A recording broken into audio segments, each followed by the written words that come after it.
So, consider this fictitious example that's inspired by real life. Say you're watching the news and you see a story about a new study on the cholesterol-lowering drug called Cholextra.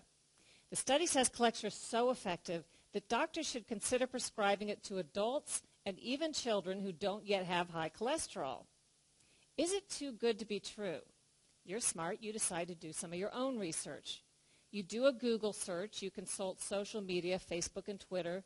You look at Wikipedia, WebMD, a nonprofit website, and you read the original study in a peer-reviewed published medical journal. It all confirms how effective Cholextra is. You do run across a few negative comments and a potential link to cancer, but you dismiss that because medical experts call the cancer link a myth and say that those who think there is a link there are quacks and cranks and nuts. Finally, you learn that your own doctor recently attended a medical seminar.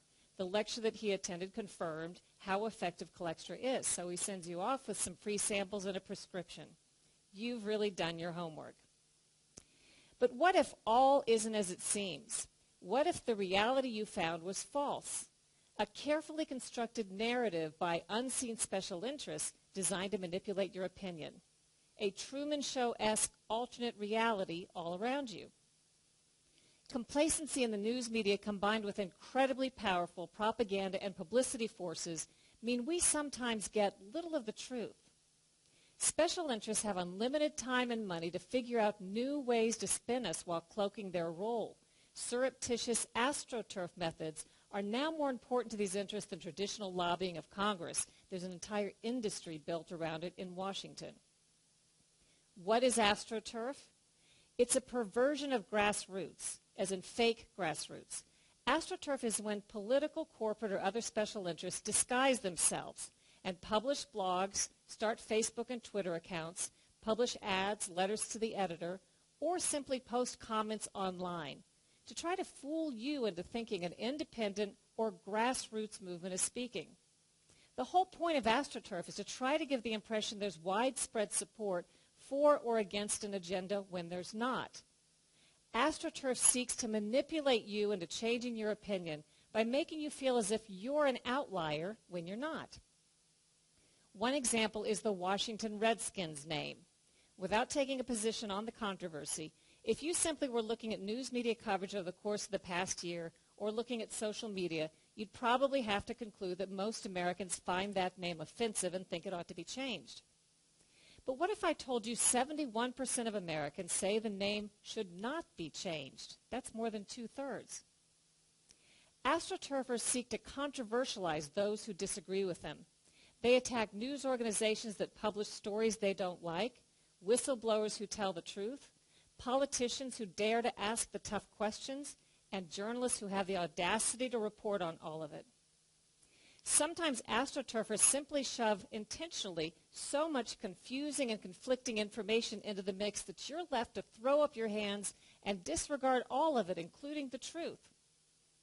Drown out a link between a medicine and a harmful side effect, say vaccines and autism, by throwing a bunch of conflicting paid-for studies, surveys, and experts into the mix, confusing the truth beyond recognition. And then there's Wikipedia. AstroTurf's dream come true. Billed as the free encyclopedia that anyone can edit, the reality can't be more different.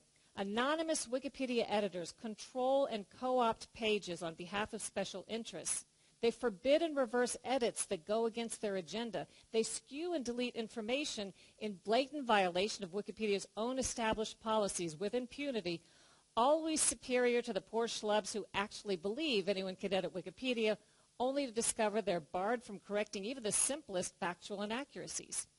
Try adding a footnoted fact or correcting a fact error on one of these monitored Wikipedia pages and poof, sometimes within a matter of seconds you'll find your edit is reversed. In 2012, famed author Philip Roth tried to correct a major fact error about the inspiration behind one of his book characters cited on a Wikipedia page.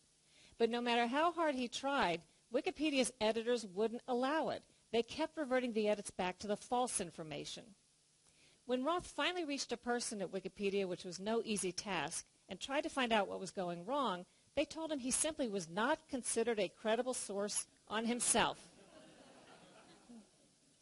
A few weeks later, there was a huge scandal when Wikipedia officials got caught offering a PR service that skewed and edited information on behalf of paid, publicity-seeking clients in utter opposition to Wikipedia's supposed policies. All of this may be why, when a medical study looked at medical conditions described on Wikipedia pages and compared it to actual peer-reviewed published research, Wikipedia contradicted medical research 90% of the time. You may never fully trust what you read on Wikipedia again, nor should you. Let's now go back to that fictitious Colextra example and all the research you did. It turns out the Facebook and Twitter accounts you found that were so positive were actually written by paid professionals hired by the drug company to promote the drug. The Wikipedia page had been monitored by an agenda editor also paid by the drug company. The drug company also arranged to optimize Google search engine results, so it was no accident that you stumbled across that positive nonprofit that had all those positive comments. The nonprofit was, of course, secretly founded and funded by the drug company. The drug company also financed that positive study and used its power of editorial control to omit any mention of cancer as a possible side effect. Once more, each and every doctor who publicly touted Colextra or called the cancer link a myth, or ridiculed critics as paranoid cranks and quacks, or served on a government advisory board that approved the drug, each of those doctors is actually a paid consultant for the drug company. As for your own doctor, the medical lecture he attended that had all those positive evaluations was, in fact, like many continuing medical education classes, sponsored by the drug company. And when the news reported on that positive study, it didn't mention any of that. I have tons of personal examples from real life. A couple of years ago, CBS News asked me to look into a story about a study coming out from the nonprofit National Sleep Foundation. Supposedly, this press release coming out said, the study concluded we are a nation with an epidemic of sleeplessness and we don't even know it, and we should all go ask our doctors about it. A couple of things struck me about that. First, I recognized the phrase, ask your doctor, as a catchphrase promoted by the pharmaceutical industry. They know that if they can get your foot through the door of the doctor's office to mention a malady, you're very likely to be prescribed the latest drug that's marketed.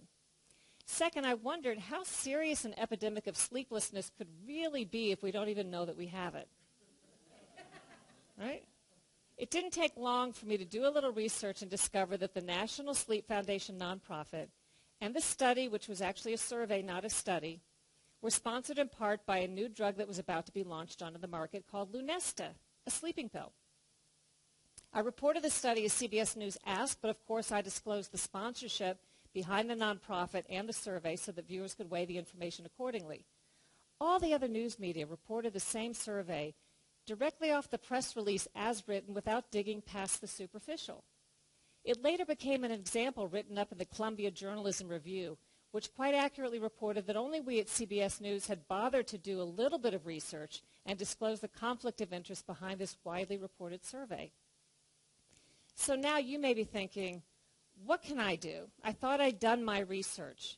What chance do I have separating fact from fiction, especially if seasoned journalists with years of experience can be so easily fooled?